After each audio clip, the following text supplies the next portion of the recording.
जो नाभक्त अभी भी इजराइल जिंदाबाद और बी स्टैंड विद इजराइल और इंडिया स्टैंड विद इजराइल लिख रहे हैं, उनके मुंह में रसगुल्ला फंस गया है। बोलना हम कुछ और चाह रहे थे, वैसे you can understand.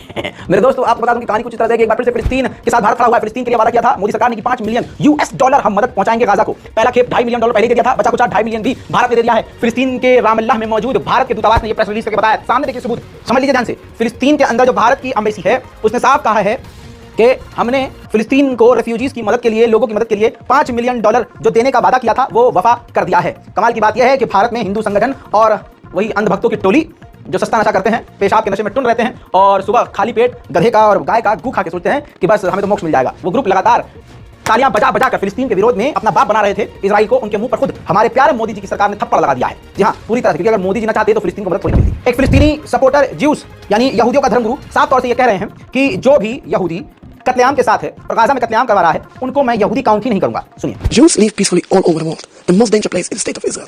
How they can justify themselves? They say, I want to bring a safe haven for Jewish people. They bring any safeness. They're only bringing bloodshed after bloodshed after bloodshed. And I'm speaking for Jewish people, not for Palestinians. For Jewish people, they're bringing unsafeness. The state of Israel is a rebellion against God, and they will not succeed. They will come to an end. Sooner or later, the only place where there is no peace, even one single day, is the state of Israel. We hope and pray for a peaceful end, but they will come to an end. In today's day, where is the most dangerous place for Jewish people? Living for Jewish people. Go all around the world. All the world, you will come to one point. The middle of the world is the state of Israel.